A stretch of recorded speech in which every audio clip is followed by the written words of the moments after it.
TGB Telma, des actualités uniques, dynamiques et renversantes dans le journal TV. Ne tardez plus, vivez le meilleur des bons plans. Patimax, la qualité au meilleur prix. Ilotranao ny fampalalam-baovao.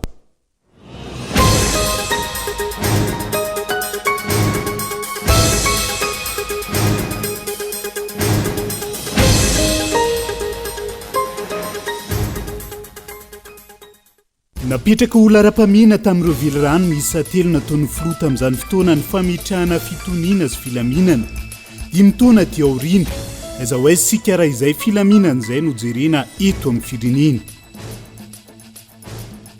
Varoloha telo conteneur no sarin'ny zandary tao amin'ny trano fitahirizana entana magaza iray tao Tanandava Toamasina Omaly. Teratany Indo Pakistania miisa 2 no voatazona anaovana fanadiadiana eny anivon'ny zandary amin'izao fotoana izao. Mitony fanotofana tany eto Antananarivo sy ny manodidina raha toa ka mbola miato ny fahafahana manatanteraka io. Mampametra-panontaniana ny maro araka izany ny ambadiky reny noho ireo samy mpandraraha isan'ny tokony tsy mahasamanao ny asany ankehitriny. Tafiakatra valo ireo namony ainy taoriany ora mikija tany amin'ny distrikan'ny Kongo ny alatsinainy teo ka niteraka fianjerana trano maro. Lehibe na samy mpandraraha ny etra iray any amin'ity distrika ity ihany koa no lasa ny rano ka namony ainy. Anivelany si Gabriel Attal ny voatendro Prime Ministre Vaovao hitantanany gouvernemanta frantsay manomboka izao taorian'ny fametra-pialan'ny Prime Ministre teo aloha ny antsiprian'izay.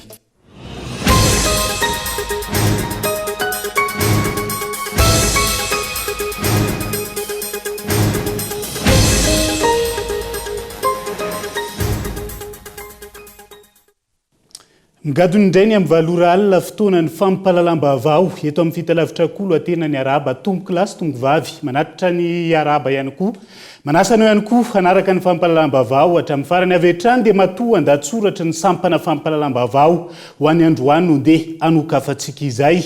Napetraka olona ara-pamena ary aloha larana tamin'ireo vely rano miisa 3 nataon'ny filoha tamin'izany fotoana ny fametrahana fitoniana sy filaminana manerana ny nosy 5 taona ty aoriana. Aiza ho aizy sika raha izay filaminana no izay no asiana resaka eto amin'ny firenena amin'izao fotoana izao. Gaeton Andrietsilavo. Ny farany volana Desambra 2024 lasa teo, vatan-dehilahy narivon'ny maro no niara-ny salata tamin'ny zandary tany amin'ny faritra Ankazobe. Tanjona tamin'izany ny ametrahana fandriampahalemana maharitra noho ny any an-toerana hitrangana fanafihana amin'ny tambasy sy fakanan-keriny matetika. Nambara taorian'izay no resahana manerana ny tambazotra tserasera sy ny hainao mandeha isan-karazany fa efa milamina sy voafehiny tsy fandriampahalemana any amin'iny faritra iny. Tsy nisy intsony ny tranga vaovao ary efa navotsitry n'ireo olon-dratsy ny olona voatazona ankeriny. Niditra ny taona vaovao 2024 niveriny indray nefa izay tsy fandriampahalemana izay. Vao tsela akory ny aliny alahady lasa teo namony ainy vokatry ny fanafihana nataon'ireo dahalo ny ben'ny tanàna ao Andranomely distrikany Ankazobe. Fanafihana izay nataon'ireo dahalo manao fanamina miaramila raha ny loharanom-baovao azo nitarika fifandonana tamin'ny mpitandro filaminana. Niverina ve ny filaminana raha izay no zava-misy? Tena nirongatra ary nampitaraina ny mponina manerana ny nosy ny fanafihana sy ny fakanan-keriny nandritra iny taona 2024 lasa iny. Nisy ihany koa ny fanapahan-doha sy ny alatra maso. Taty aoriana dia navarina ary nanaitra ny maro ny fanehoan-kevitry ny tompona andraikitra raha nilaza fa resaka politika no mahatonga io tsy fandriampahalemana io irongatra ka tsy ho voafehy intsony. Izany hoe nailika tany amin'ny mpanao politika ka ireto farany no voapanga ho naniraka sy nametraka korontana teto amin'ny tany sy ny firenena. Raha ny zava-misy aloha ary tsy azo lavina dia misy idiran'ny politika ny tsy fahafehezana ny tsy fandriampahalemana eto Madagasikara. Raha misy tokoa ny politika mazava iadina amin'ny tsy fandriampahalemana eto amintsika efa voafehy ary milamina isika amin'izao fiandohan'ny taona 2024 izao. Raha tena mipetraka ny paikady izay miainga avy amin'ny politika apetraky ny mpitondra, mora kokoa ny mamerina indray ny filaminana. Famerenana ny filaminana izay tsy mianana fotsiny ihany amin'ny fanaovana rodobe any amin'ny faritra mafana tahaka ny tao Ankazobe. Raha naomby izany tsy ho niverina tahaka ny zava-misy amin'izao fotoana indray ny fanafihana amin'ny tapiadiana any an-toerana. Tsy mianana fotsiny ihany koa amin'ny fifandonana eo amin'ny mpitandro filaminana sy ny dahalo satria ireo dahalo indray no maro anisa ary ampy fitaovana no ireo mpitandro filaminana. Ireo fitaovana ampiasain'ny dahalo ireo izay mbola mampametra-panontaniana ihany koa hoe avy aiza ary iza no mpamatsy azy ireo. Iza araka izany no mpahazo tombotsoa amin'ny firongatry ny tsy fandriam-pahalemana eto amin'ny firenena? Mazava ho azy fa tsy maintsy misy izay mpisitraka sy mpahazo tombotsoa izay, saingy tsy ireo vahoaka maro anisa tsy akory. Fanontaniana mipetraka ihany koa ny hoe politika mazava toy inona no antenaina ho an'ny taona manaraka raha toa ka tsy hita soritra izany nandritra izay 5 taona efa lasa izay. Ny 5 taona lasa izay nametrahana ny filaminana sy ny fitoniana ho lahara-pahamehana sy lohalaharana tamin'ireo velerano misy 720 izay nataony filoha tamin'izany fotoana.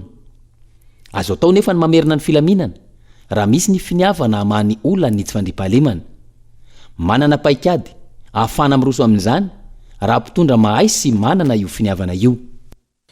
Matoa andatsoratra ny sampana fampahalalam-baovao any androany zay fa iverenantsika eo ny vaovao makasika an'izay tsy fandriam-pahalemana izay.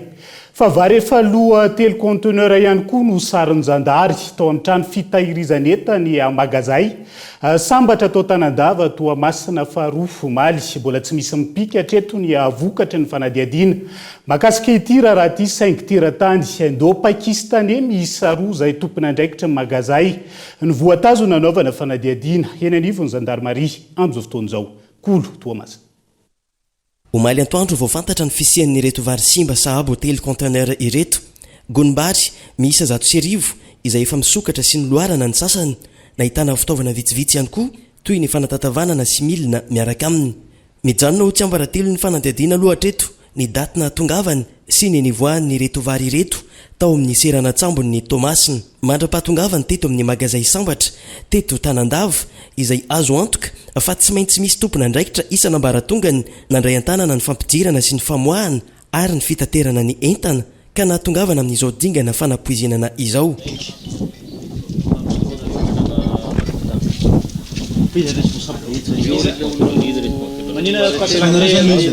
Za translator tsy mahita ny gasy kara.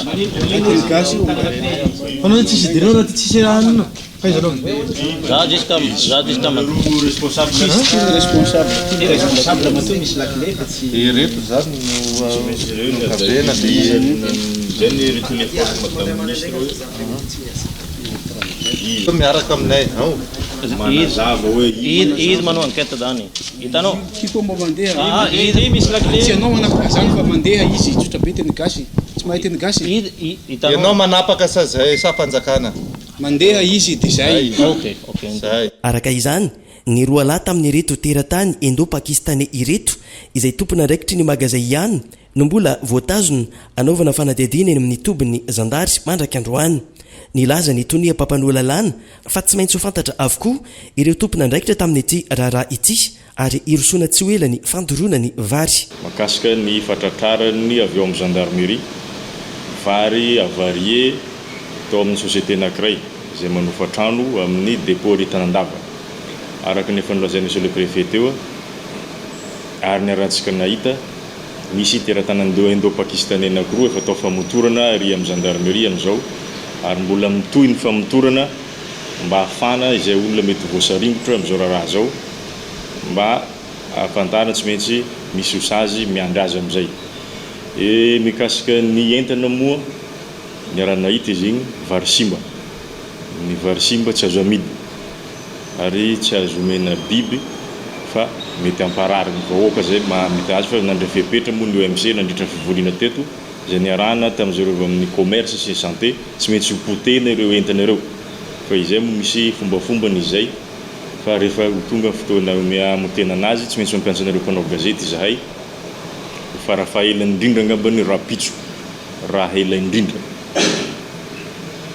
dia makasika ny toy ny fanadiadiana moa araka ny voalazako teo tsy maintsy misy olona voasazy amin'io aoka mba tsy mba ho samby ho tonontsika vahoaka hitanay daholo ny tarenanareo amin'ny tambanjotra serasera manao ny asa ny mpitandro filaminana manao ny asa ny fitsarana fa tsy hoe ho jerem-potsiny amin'izao izay olo mandika lalàna tsy azo atao ny mamarotra vary simba zany na ny reconditionné an'izany fa ny fepetrany raisina tsy maintsy misy olona atao efa misy ny famotorana ny fitsarana mbola andeha fa ny entana simba kosa tsy maintsy hopotena. Zay zany ny fanapa-kevitra ny raisina teto androany. Mba hampampiatsapisa iatsika moa noselena le magasin misy ny entana ary ny tenako zao no mitazona ny lakileny zany misy force de l'ordre miandry ny magasin mba tsy hisy kitikitika io. Misy ny atao hoe secret de l'information, tsy maintsy à partir ny enquête no afantarana hoe tena simba avy anaty sambo marina le izy na stocké fa ela loatra tamin'ny magasin fa ny zavatra hitatsika aloha izy varipotika efa tsy tokony aza amidy tsony. Misy ny pièce à conviction zay efa nalainy gendarme omaly mba afana mamatra hoe inona ny tena antony tian'ireto olona ireo atao reconditionné na hamaritra izy na tsy ny fanadiadiana no mamaritra an'izay. Andrasan'ny mpanara-baovao maro araka izany ny anaran'ireo tompona andraikitra na avy aty amin'ny faritra izany na avy ao amin'ny fitondrana foibe ka tomponantoka tamin'ity raharaha varisimba ity.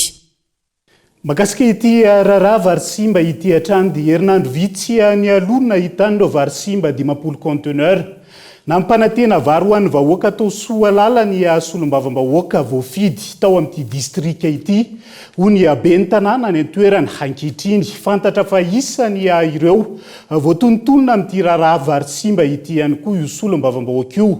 Fifandrifian-javatra sa io no saika hozaraina ho ny fanontaniana apetraka ity be ny tanàna ity ankehitriny. Ny tenan'izay miantso ireo tompona andraikitra moaka ny marina rehetra momba ity raharaha ity sy ampiatra ny lalàna amin'izay tomponantoka rehetra mahakasika izay. Saika izara vary ho an'ny mponina tao Soalala manoloana ny fahasahiranana misy ny solombavam-bahoaka voafidy tany antoerana volana vitsy lasa izay ho ny fanio-kevitra ny be ny tanàna ao amin'ny komuna Ambonivohitra Soalala. Ankehitriny isan'ny voatontonona ary nanao soni ny famoahana ireo varisimba sy loha tao Mahajanga ity solombavam-bahoaka ity. Tranga izay mampivarahontsana ny mponina ny antoerana fa ihany koa mampametra-panontaniana ny be ny tanàna ny amin'ny hoe io ve no nokasay na hozaraina. Eto moa zay zany tsy hainay ny angina na tsy hiteny amin'ny mahabe ny tanàna ity tanàna ny Ambonivohitra n'ity Soalala ity. Iverinay fa tsy kisendrasendra ny nilazany ngiasy solombavam-bahoaka tamin'iray volana lasa fa nampanantena izy sy ny mpiara-miasa aminy akaiky fa ho isy vary maromaro amina conteneur amatsina ny vahoaka ny Soalala amin'izao fahavaratra izao. Ka rehefa nitranga ty tranga mampalahelo ity dia zay vao tonga saina ny vahoaka maro aty Soalala raha naheno ny tantarany ty vary loha ity. Raha sanatria moa ka tonga taty Soalala marina le fampanantenana raha sanatria mivavaka dian'lela ka le vary loha no lasa taty. De loza amin'izao fotoana zao mitaintaina le vahoaka na dia tsy vary loha avy any Mahajanga dia efa matahotra ny vahoaka avy aty Soalala. Miantso ny ambara tonga mpitsarana mandray antanana ity raharaha ity ampiatra ny lalàna araka ny tokony ho izy ity olom-boafidy ity. Ka eto izahay dia mino sy manantena fa ho ampiarina ny lalàna araka ny efa nilazay filoham-pirenena ombenombeny eny na voaingana teo fa tsy misy kinamanamana. Ka miantso izahay, miantso tompona andraikitra mivantana ny ao amin'ny paka ny ministra ny fitsarana dia mba mangataka amalina ireo fitoriana maro isan-karazany ao amin'ny fitsarana Mahajanga any Antananarivo fa indrindra ity resaka vary loha ity. Ka mino sy manantena izay fa ho tany tsy andefitra amin'ny fampiarana lalàna tsony Madagasikara manomboka nyty taona 2024 ity. Isan'ny andrasana amin'ity raharaha ity ihany koa ny fanazavana avy amin'ny fitsarana sy ireo tompona andraikitra manao ny famitorana ny amin'ny hoe aiza ho aiza amin'izao ny fanadihadiana sa efa vita tamin'ireo olona efa nahiditra amponja. Ny malagasy izay manaraka akaiky ity raharaha ity ary manantena ny atojony ny fanadihadiana hatramin'ny farany ampiarana ny lalàna amin'ireo rehetra tomponantoka saika anampozona ny malagasy amin'ny foto-tsakafony. Vaovao ny tsy fandriam-pahalemana maty noho ny fanafihan'izay nataon'ireo dahalo ny be ny tanàna nandrano miely distrika Anakazobe ny alahady alina lasa teo. Fanafihan'izay nataon'ireo dahalo manao fanamina miaramila ka nitarika ny fifandonana tamin'ny mpitandro ny filaminana.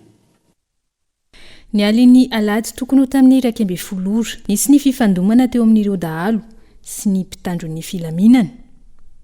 Tao amin'ny commune Andranomiely, distriktina Kazobe, maty vokatra izany ben'ny tanàna tany Andranomiely.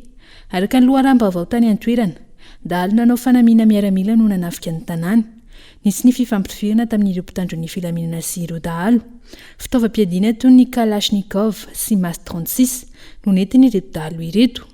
Tao aorian'ny fanafiana ny tombony zandary tany an-toerana no nanafika ny tranon'ny ben'ny tanàna izy ireo. Dahalo misy roa no fantatra fa voatifitra ny andritra izany, 5 tafaporisaka hatrany. Mitony fampandritany any amin'ny distriktina Kazobe amin'izao fotoana ity distrika ity, izay isan'ny faritra mena sy mafana amin'ny resaka fanafiana sy asan-dahalo, indrindra ny trangana fakanan-keriny. Lafim-baovao hafa mitoetra ny fanotofana tany eto Antananarivo sy manodidina amin'izao fotoana izao. Aiza ny fanokafana fanadiadiana mahakasika ireo noho ny fanotofan-tany voalaza ho miato avokoa araka ny didim-panjakana ny 13 febroary ny taona 2024. Fanontaniana mipetraka araka izany hoe iza no ambadika ireo fanotofan-tany maro ireo no tsy mahasaha mihetsika ny sampandraraha isan'ny tokony misahana izay amin'izao fotoana izao nela Ranevson. Mahavalalana ny tsy fanarahan-dalàna misy eto amin'ny firenena. Tsy fanarahan-dalàna izay tsy miafina fa hitany rehetra saingy tsy misy miteny sy mody tsy mahita izany ireo tompon'andraikitra isan-tokony. Tsy miafina amin'ny olona rehetra ny fanotofan-tany izay manerana n'Antananarivo sy ny manodidina amin'izao, saingy mangina mitaza-potsiny ihany ireo sampam-panjakana. Araka ny didim-panjakana nivoaka ny 13 febroary 2024 miato avokoa ny fanotofan-tany eto Antananarivo sy ny manodidina. Tsy izay no zava-misy ary fantatra fa amin'ny alina ireo olona no manao ny fanotofan-tany na manao ny asa saingy tsy mbola misy ny fanakanana izany. Raha manontaniana mahakasika ny fanotofan-tany mandeha ireo komuna rehetra voakasika amin'izany, nilaza ireo tompon'andraikitra fa tsy nanome alalana amin'ny fanotofan-tany izay mandeha amin'izao. Nanamafy ireo ben'ny tanàna fa tsy hiteny noho ny tahotra ny mety ahazo azy ireo raha milaza sy mitoroka ny fanotofan-tany izay mandeha amin'izao sy ny tompon'antoka amin'izany. Nanomboka tamin'ny volana septambra hatramin'izao saika nisy foana izany. Misy ihany koa ny dingana izay arahana amin'ny fahazahoana alalana amin'ny resaka fanotofan-tany ary manamafy izany ny voalazan'ny lalàna. Ny fahatraika amby folo ny volana septambra 2024 nadefa taratasy fampatsiahivana teny amin'ny komuna ny teo anivon'ny ministera ny fanajariana ny tany niaraka tamin'ny apipa fa mbola amanakery ny didim-panjakana nivoaka ny 13 febroary 2024 ary mbola miato avokoa ny fanotofan-tany rehetra. Pakiady mody napetraka hanafenana ny fanotofan-tany efa mandeha ve hoy ny fanontaniany ny mpanara-baovao. Manoloana ity raharaha ity, nangataka fionana tamin'ny tale jeneral ny apipa ny mpanao gazety ny Kolo TV FM, nangataka fanazavana nanomboka ny zoma afadimy janoary lasa teo, saingy milaza fa atsy afaka foana ity tompon'andraikitra ity hatramin'ny androany. Fanontaniana mipetraka ny hoe misy afenina ve?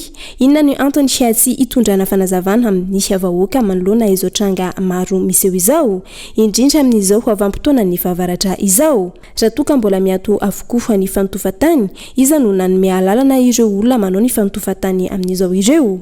Maninona no tsy manakana izany ny eo anivon'ny apipa? Raha ny andiny 17 ny lalàna mifeny apipa, voalaza ao anatiny fa afaka maka ireo mpitandron'ny filaminana anampy azy ireo ny ben'ny tanàna sy ny eo anivon'ny apipa. Saingy raha ny hita tsy nanao ny fanakanana ny fanotoran-tany atao amin'ny alina izy ireo. Voalaza ao anatiny andiny fahatraika amby folo ny lalàna io ihany fa giazana any ambala-pamonjana na ampijirina foriera avy hatrany ireo fiara mitondra tany tsy manara-dalàna, saingy tsy misy ny fampiarana izany. Inona ny antony? Izay ihany koa ny mandray ny vola amin'ny fanotofan-tany ireo izay vola amina miliara maro. Maninona ny tsy mihetsika ny tompon'andraikitra sy ireo amin'ny manam-pahefana amin'ny fampitsaharana sy fanokafana fanadiadiana manoloana ireo. Iza no ambadiky ny fanomezana alalana ny fanotofan-tany aka tsy tiana ho fantatry ny vahoaka malagasy. Raha ny fanadiadiana natao, eny Imerikasina no maka ny tany anotofana ireo manao izany eny bypass sy ny manodidina. Raha ny fantatra, lalana lalovan'ny tompon'andraikitra ambony eo anivon'ny fitondrana maraina sy ariva io misy ny fakana tany io, saingy tsy misy ny fanokafana fanadiadiana mahakasika izany. raha nanontaniana tamin'ny fanaraha-maso amin'ny fantofatany amin'ny alany zandarmeria teny Alasora nambaran'izy ireo fa tsy izy ireo no tompona andraikitra amin'ny fanaraha-maso ny Enbaipasy fa ny eo anivon'ny polisy pirenena izy ireo no nametraka izany.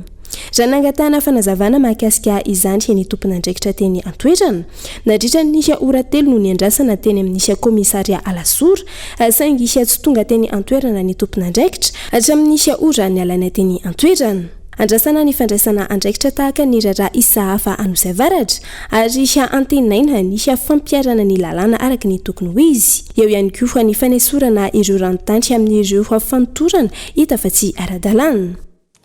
Sehatry ny arena kibon'ny tany mitaky ny amoahana aingana ny décret d'application nandidy fampiarana ny lalàna ifezana ny sehatry ny arena kibon'ny tany misehatra indrindra ny mivondrona eo anivon'ny Saint-Promin Mad na syndicat des professionnels des mines de Madagascar fotoan'izao tokony anarena na araka ny tokony ho izy ny sehatra ho tombotsoan'ny firenena sy ny vahoaka ao aminy ho izy ireo ka ho lavitra amin'ny politika hitantanana ny tontolo ny arena kibon'ny tany sy ny kolokolo sy ny kiantrano antrano nanomezana tombondany olombitsy hatrizay. Mizara tilo mazava ny lara-pamena ho an'ny syndicat des professionnels des mines de Madagascar raha misy ny finiavana marina narina ny sehatry ny arena kibon'ny tany manomboka izao. Voalohany makasika ny lalàna ifezana ny sehatra vita izay ny fandaniany ny anteny mera rotontazo ny syndicat ka tsy tokony isintsony ny ampitarazoka amin'ny famoahana ny didy fampiarana afampisehatra rehetra miasa ny kalalàna sy anatin'ny fanarahan-dalàna. Ny décret d'application moa zany tsy fantatra na ivoaka amin'ity taona ity na oviana no ivoahana nefa ny sehatra ny arena kibon'ny tany zany no anisany fitaovana anankiray ampandroso aingana n'ity Madagasikara ity. Ny voalohany teninay moa zany raha tsisy lalàna zany ifehany io arena kibon'ny tany io zany eto amin'ny tany sy ny firenena mbola lasa kaboraraka ihany ny fitrandrahana eto na ny famoahana entana zany na ny fitrandrahana. Zay zany no mba iangavianay apetraka aingana io mba hahafahan'ny mpisehatra rehetra ivelona amin'io arena kibon'ny tany io. Fa indrindra moa zahay amin'ny mpitrandraka madinika nandalo fotoatrarotra zay nandritra n'izay fotoana 5 taona zay ka eto zay mitody mpitondra fandrakana ambony aomeonareo taratasy ankalalàna ny vahoaka malagasy rehetra mba ivelona amin'io arena no men'Andriamanitra azy io. Andrarany fandrakana no anara-maso any fotony ka hatra ty fivoahany entana zay angamba no hitanay fa ahitana vokatra aingana amin'ny fampandrosoana ny firenena. Dingany iray amin'ny fanarinana ny sehatra ihany ankilan'ny famoahana ny décret d'application ho ny syndicat zava-dehibe ihany koa ny famitrahana olona manana trakefa sy ny fahaiza-manao ary mahay mandanjalanja ny baiko sy ny fanapahan-kevitra rehetra anatin'ny ministera isan'ny stratégique io. Farany famitrahana rafitra mazava sy matipaika afana mandrindra ny asa sy manara-maso ireo olom-boatendry eny anivon'ny ministera sy ny ratsamangakany. Ny zavatra hitanay sy trapanay moa zany nandritra izay fotoana maro zay dia mbola misy rafitra mbola tsy tafapetraka ao anatin'io ministera io fa indrindra ny comité national des mines. Zay zao zany mbola anisany CPM tamin'ny fotoanandro ny dadaberachiraka. Zany hoe zany tiana tongavana raha tafapetraka ara-dalàna tan-dalàna ny fametrahana ny comité national des mines misandraka any amin'ny régional dia zahay mino sy matoky fa voara-maso mihitsy ny sehatra ty arena kibon'ny tany ty any fotony ka hatrany amin'ny fivoahany entana eto amin'ny tany sy ny firenena. Satria raha io rafy io zany mijerena akaiky dia tokony isy zany ny comité régional des mines isaky mifaritra dia ireny no manara-maso ny olo voatendry ny taleparitra rehetrarehetra dia tsy afaka manao manapatra fahefana izy na resaka kolokolo moa zany dia fonao azy. Raha ny tatitra nataon'ny BAD na ny banky afrikanina ho an'ny fampandrosoana ny taona 2023 tombanana hatramin'ny 420 isanjato ny fandraisana anjara ny sehatry ny arena kibon'ny tany anatin'ny PIB hatramin'ny taona 2023 fivoarana avy amin'ny fitombony filana amin'ireo vokatra stratéjika toy ny ilmenite, nickel sy ny cobalt. Vinavina izay tsy ho tanteraka raha tsy mihatsara ny tontolo manodidina ny fandraharana. Isarian'ireo mpampiasa vola vahiny ho avy eto Madagasikara. Tsy ny mifanohitra amin'izay no hitranga ka hiamafy hatrany ny fahasahiranana. indrindra ho an'ireo mpisehatra sy ny vahoaka maro mivela misehatra ny arena kibony tany. Fa tafiakatra valo ireo namony ainy taoriany ora mikija tany amin'ny distrika ny Kongo ny alatsinainy lasa teo ka niteraka fianjerana trano maro lehibe na sampandrarany etra iray any amin'ity distrikty ihany koa no lasa ny rano raha ny Vaovao voaray ka namony ainy ihany koa ankilan'izay simba ny ankamaroany ny fambolena ka inany siny mosary any amin'ny distrika ny Kongo ho ny solombavambahoaka voafidy tany an-toerana Ilariana Sonia. Olona miisa valo no namoiny ainy nandritry ny ora mikiza tany amin'ny distrika ny Kongo ny alakamisy lasa teo. Fianakaviana ahitana olona efa mianaka ny iray amin'ireo, mpivalovao, vao mitondra voka ny iray hafa, izay samy ny anjeran'ny trano ary lehibe ny sampandrarany etrao amin'ny distrika ny Kongo ihany no lasan'ny rano hoy ny solombavambahoaka voafidy tany an-toerana. Orinan'ilay fandalovan'ny rivodoza Alvaro dia mbola nisy oramben'ny vatravatra ihany koa nandalo tao amin'ny distrika ny Kongo Fakomaly ary dia namozana aina maromaro. Ny vatana mangatsika hita amin'izao fotoana izao dia efa tafiakatra valo teo amin'ny fokotany Ambatoaragnana ao amin'ny commune ny Kongo nisy faty efatra mianaka. Nanjeran'ny trano dia tavela tao daholo izy efatra mianaka. Dia teo amin'ny fokotany Mangarivotra indray mbola ao anatin'ny commune ny Kongo ihany koa dia lehibe sampandrara ny etra no lasan'ny rano dia maty ihany koa tao anatin'ny rano.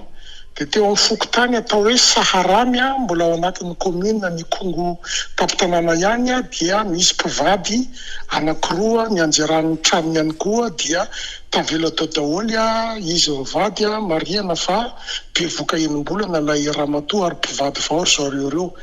Dia amin'ny fokotany atao hoe Tsarakianja atsimo na Tsarakianja sud ao anatin'ny commune rurale n'Ambolo-Madinika dia nisy trano anankiray ihany koa norodana dia efatra mianaka amin'ny tao dia ny anankiray izany no maty fa ny telo mbola nalefa any amin'ny hôpitaly.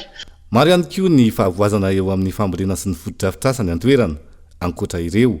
Ahina ny iverenan'ny mosary any amin'ity distrika ity aorian'izao ho hatrany ny solombavambahoaka ny Kongo. Marobe ny trano mipotika, marobe ny fambolena izay ravarava tanteraka mihitsy satria nidirana atsanga, nidirana fasika, nidirana vato satria marobe ihany koa ny vohatra mienjera. Ka na eny amin'ny lalam-pirenena faha-efatra ambin'ny folo dia be dia be ny fianjeran'ny tany na ebolement na eny amin'ny tanàna izay onenan'ny olona dia be dia be ihany koa ny vohatra ny anjera dia ny fatratra any amin'ny fambolen'ny olona. Izay zany amin'ny ankapobeny ny fahavoazana fa tsara marihana fa miakatra hatrany io fahavoazana io arakaraka ny tatitra alefa ny fiarahamonina sy ny tompona andraikitra isaky ny tanàna izay mifandray aminay. Fetrakan'izay aloha izany dia mampatahotra indray ny iverena mosary satria ilay fambolena mba nihazaran'ny olona nefa dia potika tao anatin'ny fotoana fohy ary lalana koa nefa amin'izao fotoana izao dia mbola tsy misy fihetsihany mihitsy dia na mandeha tongotra na mandeha moto zany no ahafahana miditra ny Kongo amin'izao. Maro ny mponina tsy mbola afaka mifandray amin'izao fotoana noho ny mbola fisian'ny ranobe. Ahina mbola hitombo araka izany io antotanisa mahakasika ny fahavoazana sy fahafatesana olona io raha ny fanazavana trany ny solombavambahoaka ny Kongo izay manao antsoavo amin'ny tompona andraikitra maefa ijery ity fahavoazana goavana ity. Dia izay ihany koa no entsika misendry vetivety ao anaty doka fohy mahakasika ireo rolana ny olana zaza tsy ampitoana voaheloka hiasa ny terivozana mandra pahafatiny taoriana ny didy dia mpitsarana io ihany koa ny fiparitahany oronan-tsary mamofady amin'ny tambazotra tserasera sy maro hafa amin'izao fotoana izao apahany amin'ny vaovao misogadana sy fanadiadiana mbola hoentina aminao rehefa avy eo mandrapitafa vetivety ary.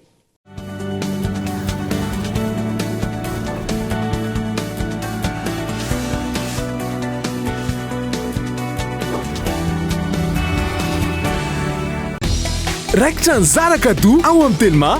Zarakado miaraka amin'ny finday Telma anomanana no avy fianam-bidy-goavana amin'ny iFill Prime sy S Prime miampy bonus méga isurfena amin'ny fotoana rehetra. Ararotiaingana mba tsy ho diso anjara. Hitanao eny amin'ny Telma shop akaiky anao na tsy dio ny page zoma.mg.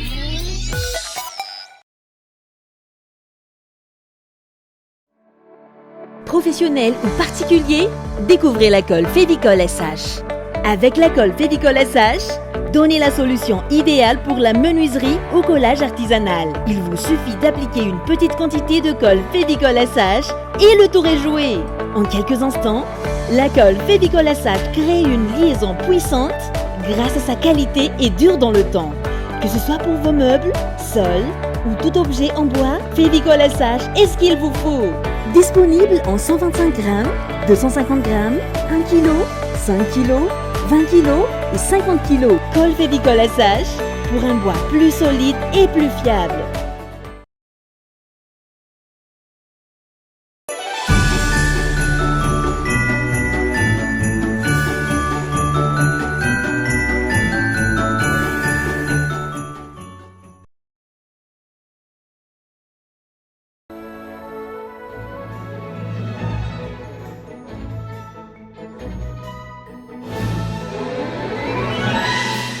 Teteo ny andohan'ny cotibera sy ny cotile izay mbola akafiziny rehetra hatramin'izao na ny lehibe. Gotibera sy gotile ankafisy le fahaiza-manao tsy manantsahala.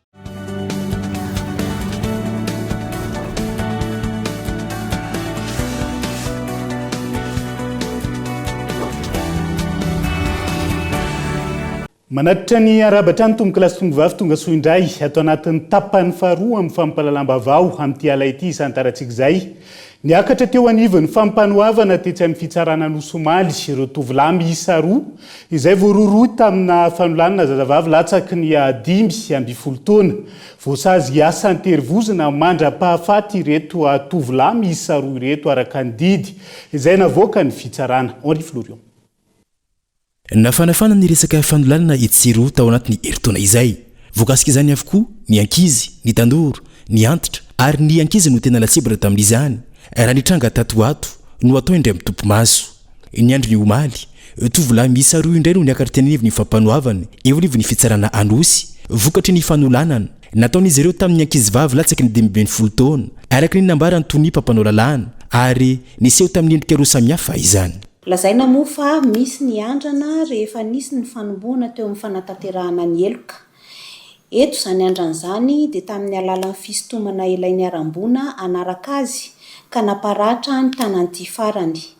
Ny an'ny anankiray kosa dia ny fanalana ny fitafiany kanefa ny antsovonjy sy nanohatra ilay zaza. Marina fa mitovy ny sazy miandry ireo nanolana sy ireo nanandrana anolana dia ny asa telivozina no ireo niarambona mbola vao 13 taona sy 12 taona monja. Araka ny voalazan'ny sy voatondrony 5 sy 700 amin'ny fezan-dalàna famaizana. Mikasika ireo raharaha roa ireo dia nitaky ny famonjana an'ireo lehilahy anankiroa ireo any amin'ny fonjabean'ny tsy afany fampanohavana. Ny fanolanana na ny fikasana anolana moa dia tafiditra ao anatin'ny politika penala izay napetraka miaraka amin'ny ministeran'ny fitsarana ka tsy andeferana mihitsy ny mety ho fangatahana fahafana vonjimaika ary takin'ny fampanohavana sazy faran'ny enjana amin'ny fitoam-pitsarana. Tiana ho tsindriana ihany koa fa na dia misy aza ny fanesorana fitoriana izay ataon'ny mpitory dia mitohy hatrany ny fanenjehana ataon'ny fampanohavana. Raha iverenana, isany nahazo laka tatoato ny endrika fanolanana ity teny anivon'ny fiarahamonina ary saika nahitana izany avokoa ny faritra maro teto Madagasikara. Very fanambola velona ve sa efa tsy misy eritreritra intsony ny malagasy, tsy vavy, tsy lahy, tsy ankizy, tsy tanora fa mandeha amin'ny tsy eritreretina avokoa hanika lasa manao firaisana ronofo antery sy ankerisetra. Tsy fantatra na ilay diso apiretaka loatra manerina ny oen'ny vakijery ary anaty tononkira sy asa soratra isan-karazany no tena mampirongatra azy ity. Hanika na ny tsy mahalala izany fanolanana izany aza mahay satria mahenoka manandrakandrana. Mifamatotra amin'ny azaresaka fanolanan'izay mahazo vahana ny fiparitahan'ireo sary soronan-tsary mamofady ho an'ireo tanora anatin'ny tambazotra ny tserasera amin'izao fotoan'izao ankoatra ny mahasa fivarotan-tena azy. Misy amin'ireo sary miparitaka no tsy nahazoana lalana avy amin'ny tompony. Tranga izay manimba ny lanjany mahamalagasy ho ny mpandinika fiarahamonina nanaovany mpanao gazety fanadiadiana tamin'ity androan'ity havitiny okolona. Miroborobo ary miparitaka ao amin'ny tambazotra ny serasera amin'izao fotoana ny fivarotana oronan'ny sary mamoafady any anatin'ny vondrina maro samihafa. Ny ankamaroan'izy ireo izay sarina zatovavy fanintanana ireo mpanao Facebook hanjifa ny oronan-tsary any amin'ny resaka miafina. Maro amin'ireo tanora no manao fanahiniana mirona amin'ny otranga fivarotantena anaty Facebook io amin'ny alalan'ny oronan-tsary. Raha nambarany mpandinika fiarahamonina manoloana izany, misy fifandraisana amin'ny fahantrana sy tsy fisininasa amin'izao fotoana ny fironan'ny tanora amin'ity sehatra ity. Ahina ho very tanteraka ny lanjan'ny fiarahamonina malagasy raha toa ka tsy nisy fetrany tranga tahaka izao. possible zay tenako zay hoe fa lasa entana zavatra azo amidy, zavatra objet.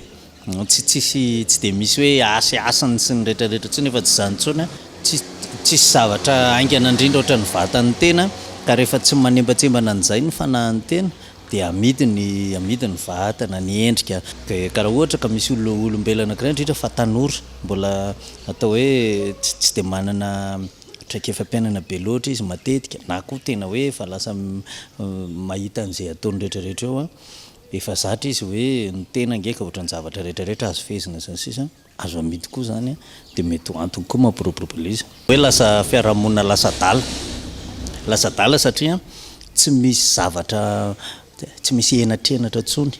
Satria ny filozofia antsika dia le hoe ny antsika malagasy ny enatra ny enatra zany zava-dehibe, enatra fiarahamonina. Dia rehefa tsisy tsony zay zavatra dia ohatran'ny soavaly tapaka lamboridy manao izay tiany atao. Ankoatra ny asa fivelomana azy ankiran'izay, maro amin'ireny sary izay miparitaka ireny no vokatry ny fisolokiana compte na piratage raha ny fanazavana azo dia tsy anivo ny sampandrarany cybercriminalité ny gendarmerie. Sary miparitaka tsy nazahoana lalana entina hisarihana olona maro, dranga izay miama hazovana miaraka amin'ny fivoarany tambazotry ny serasera. Misy endrika maro isehon'ireny fanaparitahana sary reny. Misy aloha karazana anankiray le fivarotantena ohatra anlinina ataona tovovavy dia sarin'olo-kafa ohatra ny ampiasainy amin'le compte ampiasainy. Zay dia efa misy fandikan-dalana sahady zay. Aloha fanaparitahana sary tsy nahazoana lalana anankiray zay ihany koa ny ataoko hoe fanalambaraka le olona satria izy olon-tsotra tsy manao an'le asa ratsy izy fa ny sariny no maloto amin'le fanaparitahana sary io. Misy endrika hafa ihany koa tatoato dia ireo atao hoe karazana piratage-na compte na intrusion amina compten'olona Facebook moa resantsika eto. Dia ny sarin'ilay olona tompon'ilay compte no ampiasain'ilay mpanao ratsy. Amin'izay fotoana izay koa dia tratrony atao hoe usurpation d'identité le olona na fisandohana anarana angamba ilazansika anazy. Tatoato tamin'ny ataoko hoe ny taona 13 farany teo dia io endrika atao fisolokiana anatin'ny compte io no maro. Zany hoe manao intrusion amin'ilay compte le mpanao ratsy dia lasa izy mitondra le compte avy eo dia izy mampiasa le compte io. Tsy mifidy sokajy-taona na sokajinasa ireo fitarainana voaray raha ny fanazavana hatrany. Maro ireo sendra ny fanalambaraka tahaka izany saingy tsy samy toroka any amin'ny tompon'andraikitra. Amin'izao fotoana miova ny tontolom-piarahamonina malagasy, nanjary mora foana ny mampiseho sy mivarotra sarin'olona mamoafady. Iazo ny anjery manontolo vetivetsika ao anatin'ity vaovao manaraka ity. Miantso ny ampitomboana ny isan'ireo mpiantena amin'ny personnel administratif et technique eo anivon'ny Universiténa Antananarivo. Ireo mpiasa amin'izao fotoana izao tsy mitsaha mitombo ny isan'ny mpianatra saingy tsy mifanaraka amin'izay ny isan'ny mpiasa mikarakara azy ireo ho ny fanazavana ka nairany tompon'andraikitra onona sainy. Tsy mifanaraka amin'ny isan'ny mpiasa ny asa sahan'ny ireo mpandraray ao anivon'ny Universiténa Antananarivo raha ny ambara ny solotena ny personnel administratif et technique. Antaonany maro no efa nisy fampidirana mpiasa farany ary efa nanairana ny tompon'andraikitra ny hijerena izany saingy tsy mbola nazombaliny. Maneho fangatahana mba hisian'ny recrutement satria ny misy ny maty am-perinasa tsy misolo, misy ihany koa ny retirety ny mpianatra mitombo ny isan'ny mpandrara miena mevitsy dia mba mangataka zany zay mba hisian'ny recrutement ety amin'ny université. Zany hoe ny asa zany lasa hoe ny olona ray a lasa miandraikitra asa tokony ataon'olona anankitelo efatra eo dia izay zany hoe ny etsy tsy vita ny atsy efa atao ihany noho ny amin'le fahavitsian'le mpiasa zany ny asa iantsoroan'ny mpandrarana université moa zany dia ny miandraikitra miadidiny resaka administration zany dia ao ihany koa ny teknika satria izay ma hoe PAT anay zany a personnel administratif et teknika eto amin'ny université dia miandraikitra ny ohatrany ny biblioteka zao zany dia ny mpandrarano miandraikitra anazy ny lehibe mpampianatra ao ihany koa ny any amin'ny laboratoire maro isan-karazany any amin'ny faculté sy any amin'ny école mpandrara ihany koa no miandraikitra an'ireny. Manodidina ny 900 amin'izao ny isan'ireo mpandrarara ny fanazavana hatrany izay miandraikitra ireo asa maro sy ireo mpianatra mahery ny 503 eo anivon'ny université an'Antananarivo. Lafomba hafa matanteraka amin'izao fotoana ny groupe Jirama mpamatserinaratra sy rano ao an-tampon-tanàna amin'ny Port Berger efa nahitana fahasimbana teo aloha io saingy tsy nisy ny fandraisana andraikitra matotra avy amin'ny fitondram-panjakana ny mahakasika ny fanoloana azy vokany eninandro androany no tsy nisitraka jiro sy rano fisotro madio ireo mponina ka hanaovany be ny tanàna any an-toerana Antsoavo ankehitriny Daniela Mino Arso. Ankoatra ny eto Antananarivo sy ny manodidina misedra olana amin'ny fahatapahan-jiro sy rano ihany koa amin'izao fotoana ireo mponina ao Port Berger ny fitarainana voaray. Eninandro androany no tapaka ny famatsiana herinaratra sy rano fisotro madio ao an-toerana noho ny fahafatesany groupe ny Jirama izay efa matetika simba saingy tsy nisy fanoloana raha ny fanazavana. Antony nahatonga ny ben'ny tanàna ao Port Berger ampiakapeo omaly miantso ny fitondram-panjakana ijerekaiky olana ny famatsin-drano sy herinaratra io ka hitondra vahaolana maharitra ao anatin'ny fotoana fohy. Tsy voasambany androany zany nahafaty groupe efatrandro 10 andro angamba 10 andro amin'ny any no tsy nisy jiro sy rano zany Port Berger. Difotro tanteraka zany vahoakantsika zao amin'ny teny zao tegna zany hoe au bout du souffle ohatran'ny zavatra olona efa miadiagny zany efa ho fatiny vahoaka ka eo zany nahatonga zahay manaitry ny fitondram-panjakana mba hijery faran'izay malaky vahoaka miaigna agnatin'ny aizy miakatra ny resaka tsy fandriam-pahalemagna vahoaka miaigna agnatin'ny tsy misy herinaratra fameloman-tegnan'olo fiariagnan'olo jiaby potika tanteraka tsisy mandeha amin'ny laoniny zany fameloman-tegna ka raha mbola iandro 2 andro 3 andro maty tanteraka ny vahoaka ka zay zany mahatonga zahay nidina ty fotony mba miantso fitondram-panjakana andraindraikitra faran'izay malaky hitady vahaolana satria raha mbola hoe miandry technicien miandry validation miandry piazerie tsy avaolana vetivety zany. Araiky izany tsy misy afa-tsy ny fanoloana motera vaovao irery ihany ho iatrany ben'ny tanàna ny Port Berger no vahaolana tokana ahafahana manarina io olana ny famatsin-drano sy herinaratra ao an-toerana io. Ny tompony andraikitry ny Jirama ao Port Berger izay mikasa nafatra motera avy ao Bealanana indray amin'izao fotoana amahana amin'ny ampahany olana ny famatsin-drano sy herinaratra io saingy tsy havita ny filan'ny mponina izany ho iatrany ny fanazavana. Amin'izika zao miteny zany ny besoin Port Berger agny amin'ny 560 kVA ilainy vahoaka ny Port Berger nefa raha fahenoko ny groupe avy any Bealanana 200 kVA zany nefa tsy azonao dressing au maximum zany zay puissance tsy maintsy mijotso amin'ny 180 na antsasaky ny tanàna zany tsy zakany zany mitovy amin'ny tsisy vahaolana vao maika hanimba fitaovagna ny vahoaka satria wisy délestage wisy fahatapahana matetiky wisy ny tsy fandehanana ary lasa ampiakatra fimonomonogna an'le vahoaka aleo tonga de soloagna amin'leha mahavaly olana vahoaka atsika zao agnatin'ny fahavaratra vao maika ilainy vahoaka zany le famagna olana amin'ny resaka jiro indrindrandrindra rano koa ma zany tsy azo négligegny fa isany aigny ho an'ny vahoaka zany no voakitika amin'izay tsika zao miteny io. Andrasana ho iatrany ny fanazavana izay mety ho fandraisana andraikitry ny fitondram-panjakana mikasika olana ny fahatapahan-jiro sy rano ao Port Berger io mialohany irosony ireo mponina amin'ny dingana mafimafy kokoa amin'izay fitakiana izay.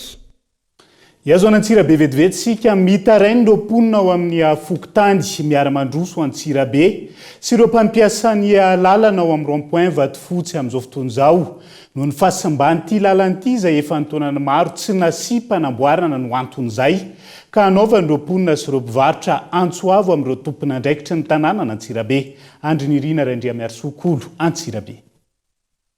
anisan'ireo fokotany am-polo mahery atao anatin'ny komuna Ambonivohitra Tsirabe ny fokotany eto amin'ny Miaramasoandro. Tsy nandritra fahadalovanay mpanao gazety ety an-toerana fa simba sy potika tanteraka ity lalana eto amin'ny rond-point Vatofotsy mihazo ny dalina ity. Araka izao hitantsika amin'ny sary eto izao dia mianao anatin'ny lotsy ny fotaka ireo mponina sy ireo mpampiasa lalana.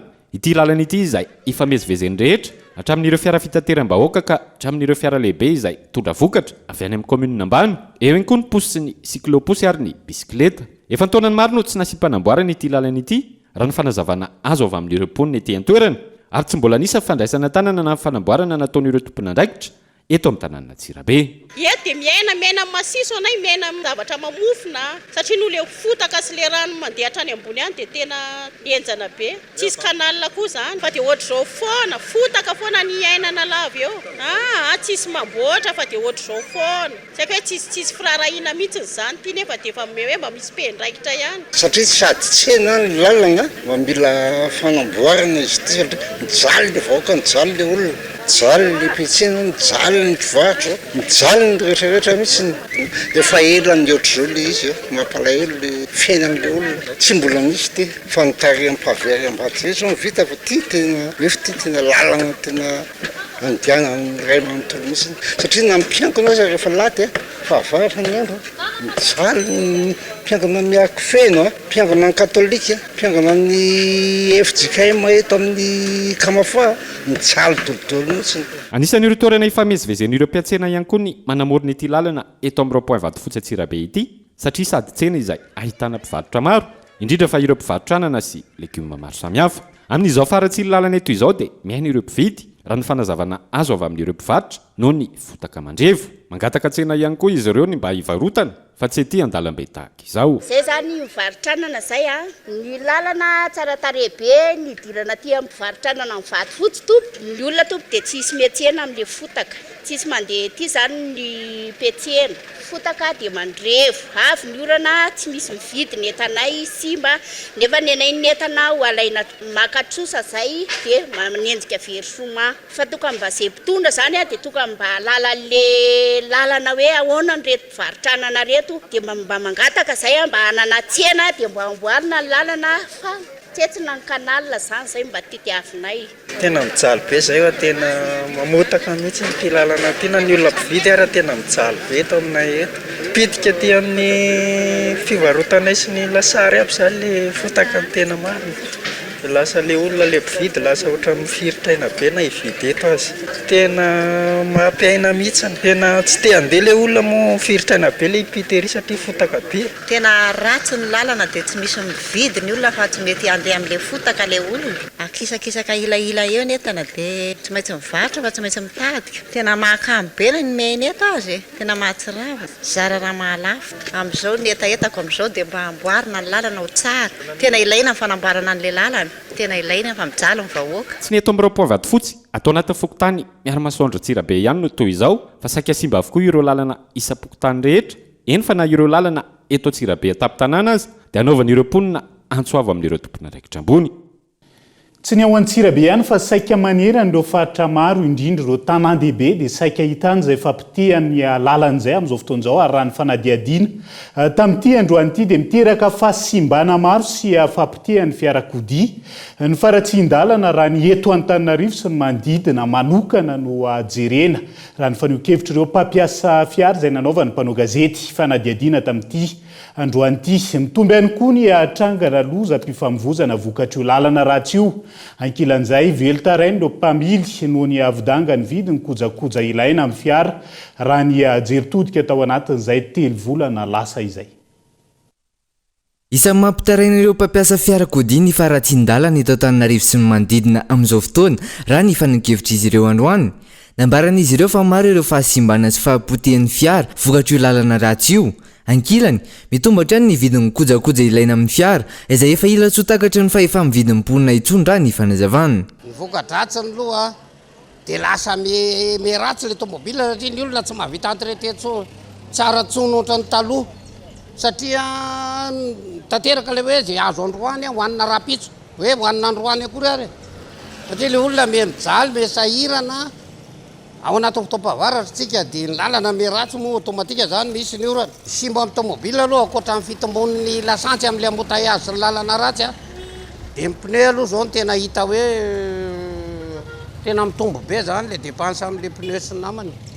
Pneu aloha dia pièce madinidinika zany akoatran'izay.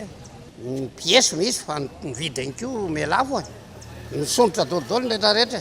Za aloha manao entretien nanao vidange zao a mitombo ny vidina menaka, ny filtre mitombo, ny pièce rehetra ampiasainao zany eo amin'le nécessaire zany mitombo dolidoly, tsy zavatra hoe vao miakatra ry dia miakatra daholo rehetrarehetra dia tsy ny fiarakodia ihany, sahirana ihany koa ireo mpampiasa kodiaran-droa no faratsin-dalana eto an-toerana. Ny lalana ratsy izay isan'ny mampitombo ny fandanian'ireo mpamily amin'ny fitaovana ilaina sy ny kojakoja raha ny fanazavana hatrany. Beta be ny voka-dratsy azo amin'ilay lalana ratsy aloha zany, ny lavadavaka manimba ny pneu, ny manapaka zavatra, mamono olona mihitsy ara satria mitsatoka tapoka anaty lavaka. Tokony angatahana fanjakana mihitsy zany mba hijery akaiky an'ireny fa lasa miteraka loza ho an'ny tsirairay mihitsy. Maromaro ny pièce efa hita hoe simba, ohatra zao hoe pneu, ny fahasombana tapoka hoe tapaka noho ny latsaka anaty lavaka, ohatr'izany. Iesy zao metomboka amin'ny 5 arivo ka hatramin'ny 7 alina. Tsy zaka fa miezaka fotsiny raha tokony vidy pneu vaovao dia vidy faty pneu mety ampiasaina indray andro ny 2 andro. Raha ho an'ity toeram-pivarotana iray ity, miroborobo ny fandivana ny kojakoja ilaina amin'ny fiarakodia tao anatin'izay 2 volana lasa izay. Maro aloha be da be mitady ary tena betsaka mihitsy ny tomobilin'olona simba, tena betsaka mihitsy mitady betsaka zany, betsaka fa le eo amin'le vidiny koa miakatra midina dia raha niarina tamin'ny heritaona aloha tamin'ny taona 2023 ty zany efa niakatra amin'ny pièce, tamin'ity mihitsy zany nampiakatra farany ambany zany eo amin'ny farany ambany indrindra zany teneniko anao 400 000 arakaraka ny 125 le zavatra madinidinika. Ny anay aloha rehetrarehetra mandeha daholo, na japonais na Peugeot, Renault mandeha daholo. Tena mandeha ato aloha zany dia Peugeot 405, japonais, Mazda, Nissan mandeha daholo. Isan'ny mampitaraina ireo mpampiasa lalana eto an-toerana ny tsy fanarahana ny fianatra momba ny fanamboaran-dalana eto Madagasikara raha nitsikera efa nataon'ireo teknisianina tamin'izany. Itsy fanarahana ny fianatra io izay antony voalohany mahapotika vetivety ny lalana eto amintsika raha ny fanazavana hatrany. Manampitrotraka izany ny tsy fisian'ny fanavaozana sy ny fikojana indrindra tao anatin'izay 5 taona izay. Maresaka irasan'ny pireneny Gabriel Attal no voatendro Premier Ministre Vaovao hitatana ny gouvernemanta frantsay manomboka izao taorian'ny fametra-pialana ny Premier Ministre frantsay teo aloha Elisabeth Borne. Ity Premier Ministre Vaovao ity izay azo lazaina ho isan'ny Premier Ministre tanora indrindra tao anatin'ity Repoblika fahadimy ao la Frantsa ity no izy mbola 4 taona ankehitriny. Taorian'ny fametra-pialan'ny Premier Ministre frantsay Elisabeth Borne ny alatsinainy lasa teo, ny ministra ny fanabeazam-pirenena frantsay Gabriel Attal indray no voatendry ny filoha frantsay Emmanuel Macron isanany andraikitry ny Premier Ministre ho Frantsa. Premier Ministre vaovao izay azo lazaina ho tanora indrindra ao anatin'ity Repoblika fahadimy ao Frantsa ity no izy mbola 4 taona monja amin'izao fotoana. Raha tsy ivina efa nisana nandraikitry ny solombavambahoaka i Gabriel Attal teo amin'ny 29 taonany, raha sekretera mpanjakana ny tenany teo amin'ny 29 taonany ary mpitondra tenin'ny gouvernemanta frantsay sy ministry ny fanabeazam-pirenena mialohany na Premier Ministre azy izao. Androany araka izany no nitanterana ny fifamindram-pahefana teo amin'ny Premier Ministre teo aloha Elisabeth Borne sy ity Premier Ministre vaovao Gabriel Attal ity. Mifarany tondray ny fiarantsika ho an'ny androany naiza misy anao ankasitrahana ny fanarahanao ny fampahalalam-baovao tao anatin'izay 5-10 minitra zay. Naiza misy anao mandrapitafa ho amin'ny raha-pitondray tompo lasy tompo vavy veloma tompoko.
tardez plus, vivez le meilleur des bons plans. Patimax, la qualité au meilleur prix.